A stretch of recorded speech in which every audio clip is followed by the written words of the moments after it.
We want to make sure that athletes and everyone has genuine scientific and medical information about these substances and the risks that they present. Some of those changes that we're seeing are the emergence of SARMs in use by athletes who are cheating or the general population. We as the science team get involved in everything that happens in the organisation. So, in my opinion, science is highly rated. As science is improving, it's also raising a lot more questions about anti-doping. And so it's really interesting from that perspective as well. It's better to be informed, but if you're unsure of the answer, ask and never assume a supplement's safe to take or that medication is appropriate.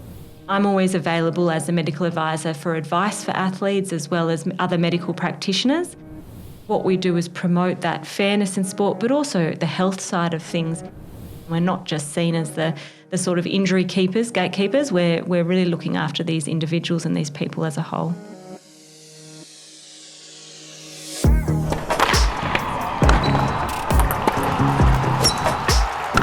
Welcome to Onside, the official podcast of Sport Integrity Australia.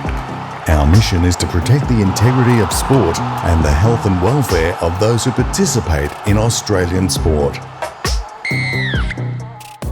Hello and welcome to Onside, the official podcast for Sport Integrity Australia. I'm Tim Gavel. Our podcast explores the integrity issues in sport, the challenges sports face, and highlights the achievements within the industry. National Science Week kicks off today, and in this episode we'll be talking to some of the science and medical team at Sport Integrity Australia, including Dr Naomi Speers, the Chief Science Officer, Rima Chakrabarty, Science Officer, and Medical Advisor Dr Laura Lallenec.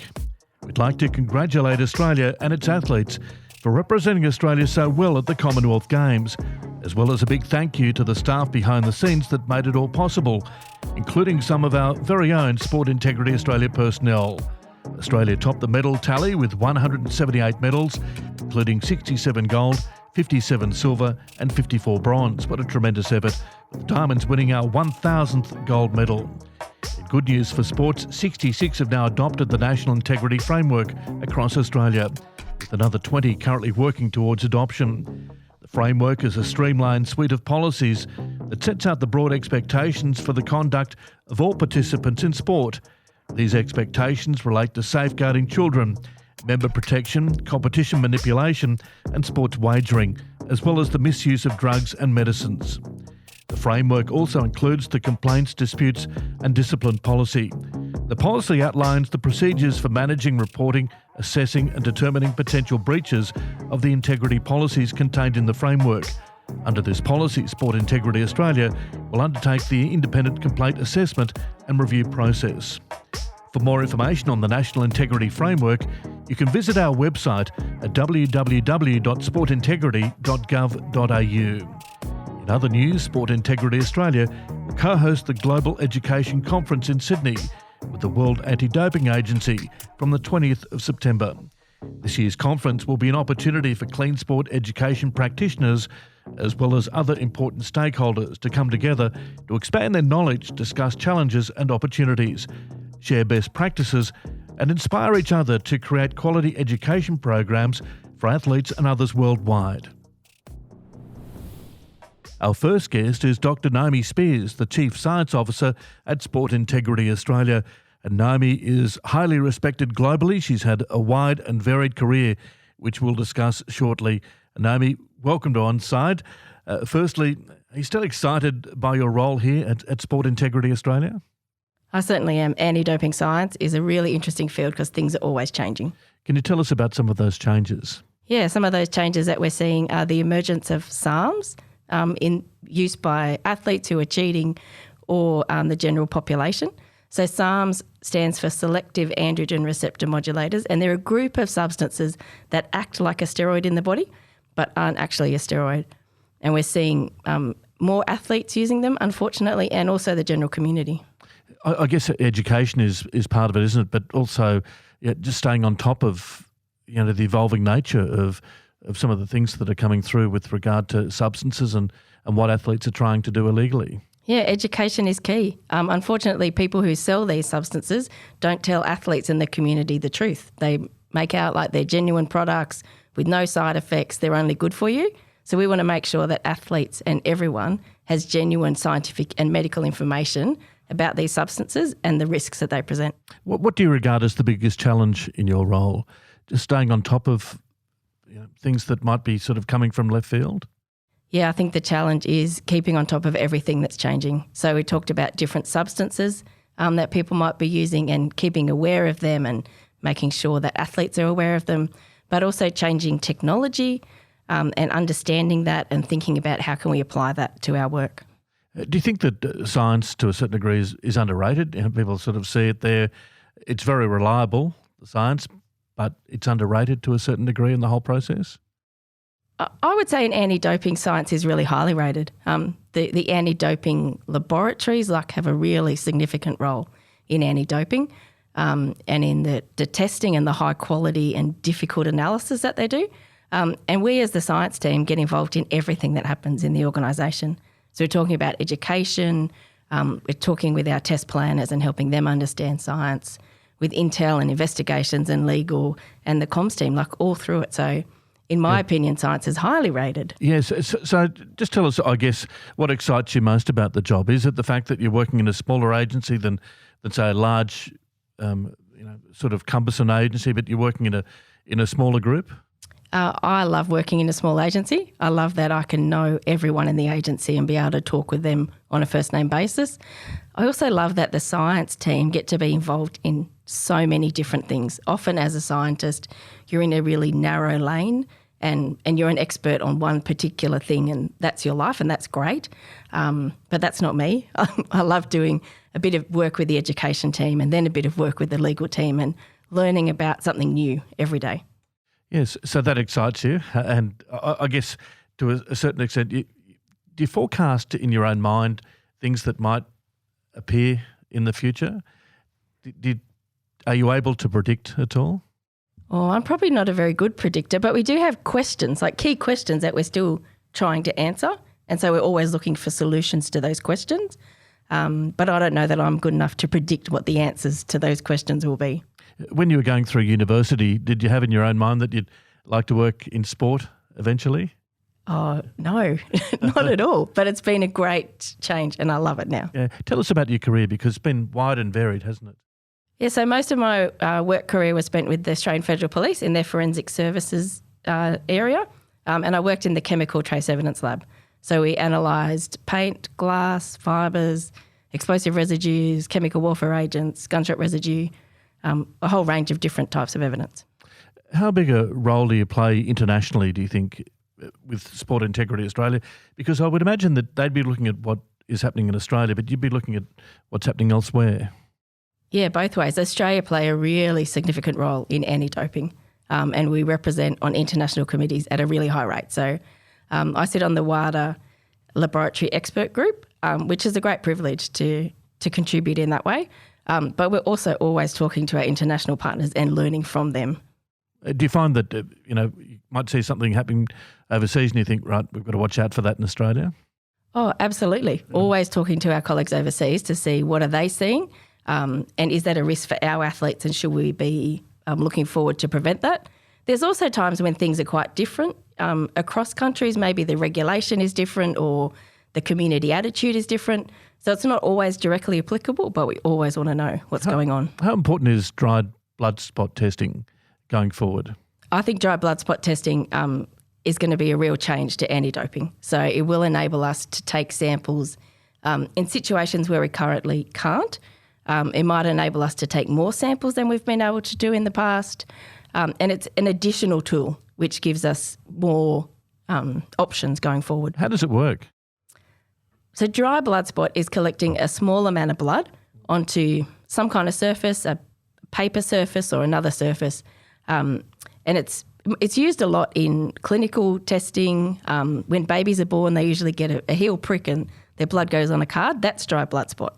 Yep. The way that we'll be using it in our anti-doping program is that there's a small device that attaches to the arm of an athlete, it sticks on, and the athlete's able to activate it themselves. It draws a small amount of blood. I've done it myself. It doesn't hurt, and collects blood onto a little device which we then ship to the lab. It is so much smaller to ship to the lab than a blood tube. So much simpler for the athlete. It's a great opportunity for us. And is it easier to detect a banned drug by this method than, say, urine testing? No. So they are different and complementary things that we'll be using. So dry blood spot will never replace urine testing. There are advantages in urine that we'll never be able to do in dry blood spot, but it will enable us to do different things. And that's what we want to do, have a range of tools that we can use in the right situation. And you've also got the biological passport, haven't you, that is another tool that you use? Yeah, a really important tool that we use. So the biological passport indirectly looks for doping. So the normal detection of doping that we think about is a positive test. An athlete sample had a drug in it.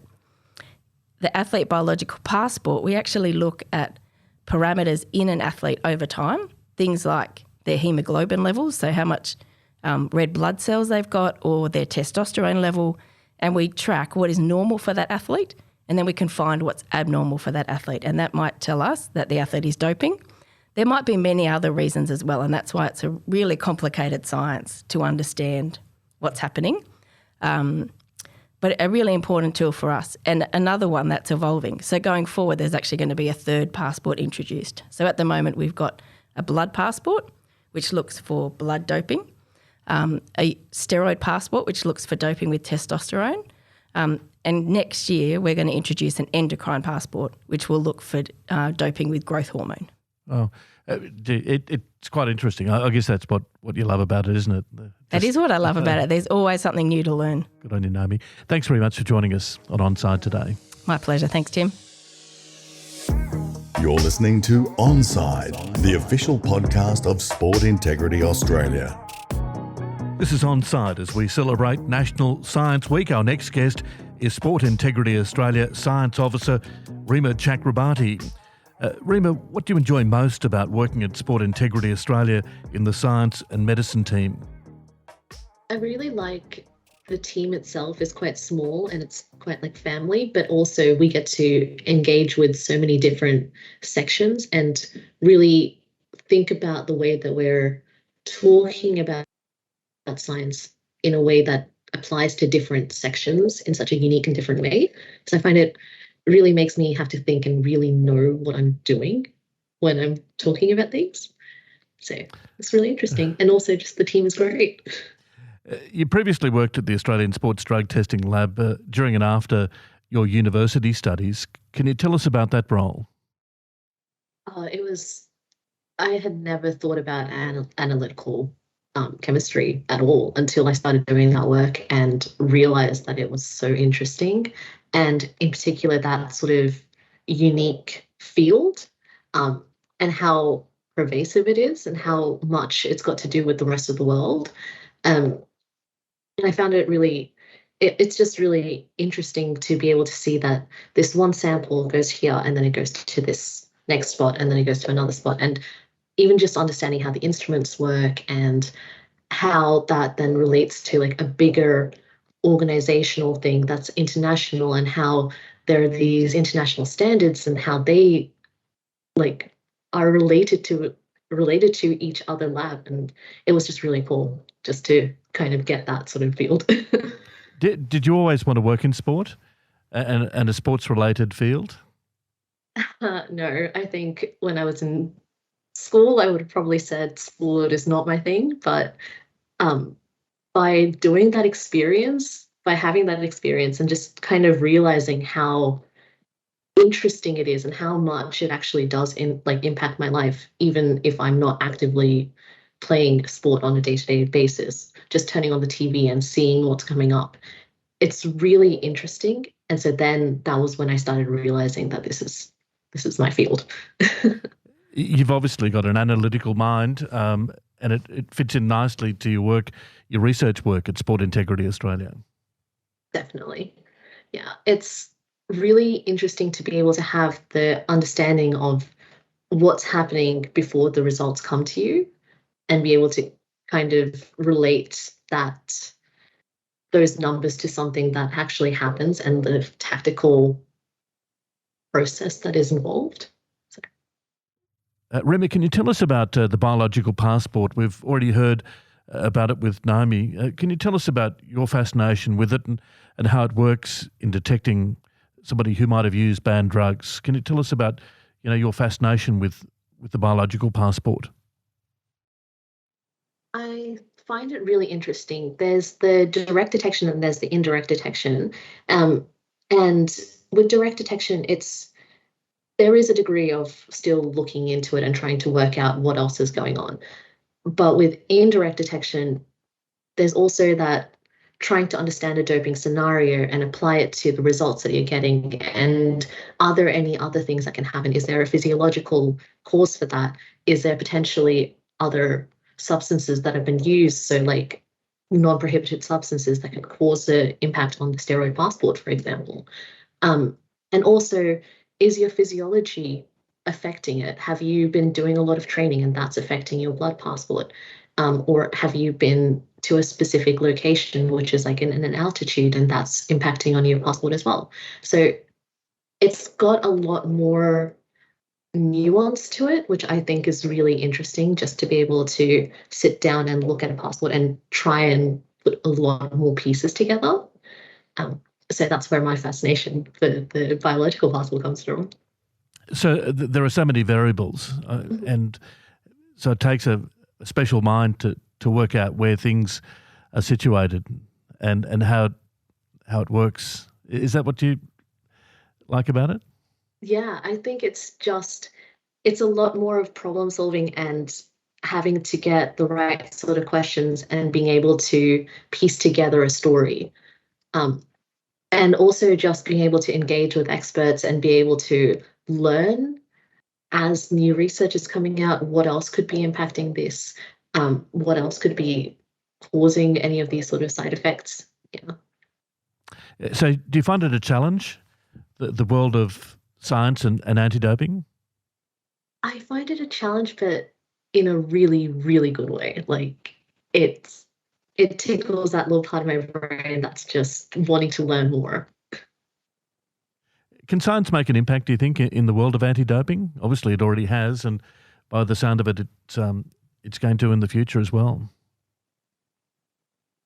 Yeah, I think it definitely can. I think it allows you to learn a lot more. It's also, as science is improving, it's also raising a lot more questions about anti-doping. And so it's really interesting from that perspective as well. Do you feel as though you can make a difference through your role at Sport Integrity Australia? Do you feel as though, I'm excited every day I go to work and I'm going to make an impact today? I mean, definitely. I think it's really interesting to be able to just see that, like when we get a substance inquiry and we're able to talk to someone and explain to them, these are the substances and this can potentially be an effect in your life. That's something that is a direct impact on an athlete or an athlete's coach's life. And so it's really great to be able to do that as well, engage with a real person who's directly affected. I can imagine you walking through a supermarket and seeing sort of the range of proteins and supplements on the shelf. I know too much about that. I'm not going to touch it. Yeah. I've definitely had questions with some of my friends who are really into going to the gym and telling them about, using the Sport Integrity Australia app to just double check that the product that they're about to use is maybe a little bit less terrible than the other ones. Good on you, Rima. Lovely to talk to you, and well done on your role at Sport Integrity Australia. Thank you. Thank you so much. You're listening to Onside, the official podcast of Sport Integrity Australia. This is Onside as we celebrate National Science Week, and another very important member of the Sport Integrity Australia Science and Medical team is medical advisor Dr Laura Lallenec. And Laura, firstly, why did you take up the role at Sport Integrity Australia? It's a really interesting role to me. It sort of combines my passion with sport, my background in sports medicine, and really promoting fairness and equality in sport. So when I applied for the role, it was something that I thought would really be an area of interest to me. I love health administration and health governance as well as public health. So it's sort of combined those two things for me, the sports medicine clinical elite sport background and combining with that health governance, health promotion and educating athletes and other practitioners. Yes, that elite sport background, obviously the head doctor at the Melbourne Football Club, amongst other roles. Can you tell us a bit about your background? Yeah, so I trained as a doctor initially in Darwin and then moved to Melbourne. Initially, I wasn't sure what sort of field I wanted to go into. I really enjoyed orthopaedics, but I also enjoyed working with individuals, and having done a fair bit of sport myself, the area of sports medicine really appealed to me. So I got into sports medicine, started initially working in the VFL, so the State League, doing some Commonwealth Games, working with Melbourne Storm, and then, as you mentioned of late, working with Melbourne Football Club, 2021 premiers. So you bring real-life experience, don't you, to the role, and you're able to advise Sport Integrity Australia on what is happening within a sporting community, in an elite sporting community. That's right. It really adds to my role because I have that practical on-the-ground experience. I understand how these elite sports work and how the athletes work within the system, and the challenges and the positives in these environments for athletes and support personnel. So bringing that with my hat, bringing that hat in to my role at SEA really helps me to understand what's needed at those, within elite sport, within a community sport. What education we need to provide, where we need to be looking at our health promotion areas. And that is why Sport Integrity Australia needs a doctor such as yourself. That's right. Look, with that outlook, definitely. And then obviously the internal, like advising on medical issues or medical questions internally as well. What do you find most of the questions coming towards you from other doctors involved in sport? What do they want to know about Sport Integrity Australia, about what they can do to preserve integrity in sport? Most of the questions I get are predominantly around anti-doping, questions about certain medications or certain requirements such as therapeutic use exemptions. That's generally the questions that come my way. But there's a lot of interest also in the National Integrity Framework that's being rolled out, that national sporting organisations are taking on board and adjusting to fit their requirements. So a lot of questions coming from NSOs, so National Sporting Organisations, in that aspect as well on the NIF. Do you find you're getting asked a lot of questions? I think it's definitely increased, and certainly as my colleagues have come to know me to work in this role, they're certainly using that resource, and that's part of this role, is certainly being there for my colleagues and other allied health practitioners to provide a point at Sports Integrity Australia for these sort of questions. Does there remain a certain amount of confusion amongst players and I guess doctors and club medical staff about supplements and medicines, about what they can and can't use? I think definitely, and I think, there's a lot of education, and particularly a lot of education that SEA does provide, a lot of online modules, and a lot of education that athletes do, but it's still a complex area to navigate. And I think complex for doctors working the field, let alone for the athletes themselves. So it's certainly something that a lot of questions are asked about, and importantly, they are asked. We always say to the athletes, it's better to be informed, but if you're unsure of the answer, ask and never assume a supplement's safe to take or that medication is appropriate. And that's where the SEA app is so fantastic at providing that quick access to information. And if that's not sufficient, if the answer still isn't found there, they can certainly contact us for more information. Being involved in elite sport, what do you find is the best way to educate young athletes in particular? Yeah, I think face-to-face is often quite effective. When they have someone standing in front of them, often they feel a bit more comfortable or they're more motivated to ask questions. Otherwise, this day and age, a lot of the young athletes really are quite tech-savvy, so they're quite good at getting online, doing modules, using apps. So that's the other avenue that I think is quite an important route for education in this group. What about young athletes, I guess, coming through? Do you find they've all had the same amount of education when they hit an elite football club such as the Melbourne Football Club? Definitely through the academy pathways, and I think AFL's particularly good at providing this education right from the start of their talent pathway. Obviously, other organisations also provide that sort of education. It's just sort of dependent on the level. If they're at a level that requires them to get in advance therapeutic use exemptions for medications, they're certainly provided the education around that. However, lower level athletes may still be able to be tested, but may not have that education in advance. So that's where they need to be somewhat proactive, and sporting organisations proactive in sourcing the education materials to ensure that athletes are informed. Laura, what about your role in terms of therapeutic use exemptions? What do you do there? So my role within that is mainly around the education process. I don't myself review the use applications. That's reviewed by the ASMAC Council, which is a council of medical practitioners. However, I'm always available as a medical advisor for advice for athletes as well as other medical practitioners. And I would certainly encourage people to access the website's resources, SIA's website, particularly in relation to the checklist required for applications, fact sheets related to WADA requirements. It's a very helpful resource and really ensures athletes and doctors, when they submit their applications, are submitting a thorough application that will be reviewed and considered rather than having to be sent back for more information. In terms of therapeutic use exemptions, we are looking here at drugs such as asthma medication, which athletes do provide a prior clearance to do so before they perform and before they go on the field. Correct, and that's athletes of certain level. If you're in a national testing pool, and which athletes that are in this would be notified of that. If you're a lower tier athlete, but you can be still tested, certainly you could be asked what we call a retroactive therapeutic use exemption. So asked after the time you were tested. Sorry. And one of the grey areas, I guess, comes in community sport, doesn't it? Because they don't face the same, I guess, restrictions as elite athletes do. So there is that grey area, isn't there?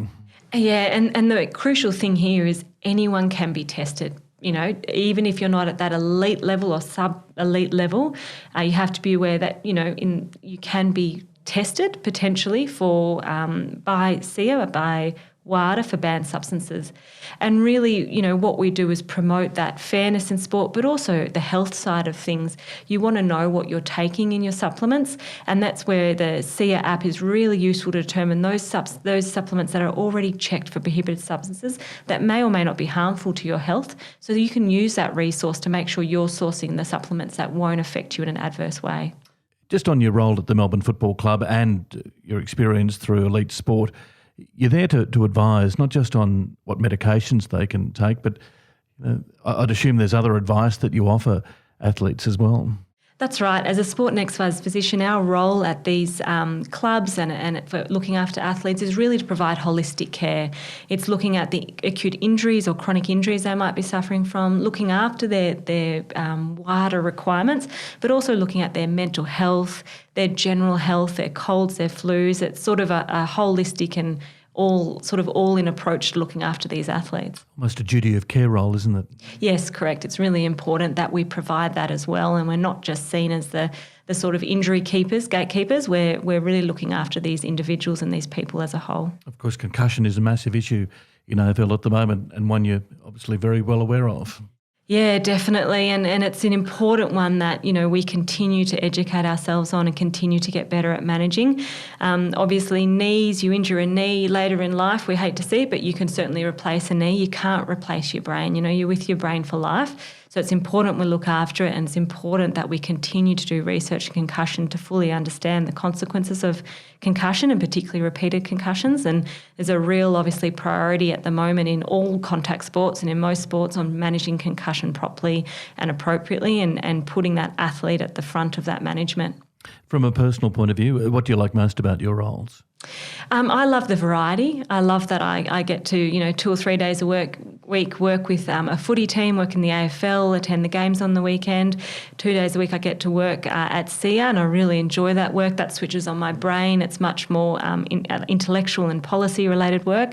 And then a day a week I get to see my everyday patients, my weekend warriors that are trying to keep fit and healthy. They're trying to get better so that they can keep running their kilometres on the weekend, they can keep swimming. So it's a really nice mix of elite, of recreational athletes, as well as some policy and government work. Laura, thanks very much for joining us on Onside today. Thank you. And now for our segment From Left Field, where we answer a question from the public. Hi, I'm Hayley. I'm an education presenter with Sport Integrity Australia. Today's left of field question is, what is a therapeutic use exemption? A therapeutic use exemption is an exemption for an athlete to use a prohibited substance or method for a legitimate medical purpose. For example, somebody with diabetes would need to use insulin for medical purposes. If an athlete or support person has questions about the status of a medication or substance, they should check it on Global Dro.